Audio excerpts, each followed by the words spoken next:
smo jaz v Ljubljani odpirali, smo pač iskali kader in pač ta bi bila prijava enega fanta.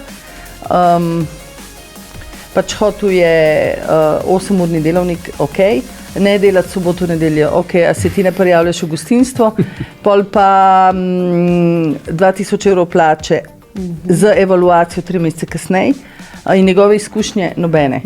Ja, to je tisto, kar je rekel. Ja, in potem po parih mesecih fant obupa in reče, to 8 ur na dan je delal, 5 dni na teden, za višjo plačo, kot ima veliko zdravnikov, brez zamere, zdravniki hodijo v šolo ne vem koliko časa, sodnikov na nižjih stopnjah, ki se šolajo ne vem koliko časa in govorimo o popolnoma neizobraženem človeku za naš poklic. In pa je rekel tako, to je pa preveč.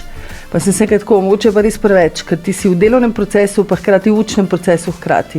In kako naj gostinec vzame mladega človeka, ki nič ne zna in od njega pričakuje, da je efektiven, ker ti za tako plačo pač nekaj moraš dati, istočasno pa ga moraš izobraževati. To je dvojno delo za nas in seveda dvojno breme za tega, ki prihaja.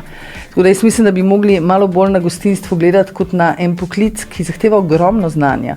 Ti, če delaš v strežbi, moraš poznati vina, moraš poznati alkoholne pijače, moraš znati danes v današnjem svetu vse procese delane brez alkoholnih pijač, moraš znati komunicirati, moraš znati reševati probleme na floru, moraš včasih znati,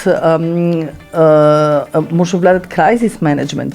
V bistvu, to je kompleksno, to je psihologija, to je igra, to je fizika, to je kemija, to je vsega zraven. Kako naj en študent opravlja tako delo?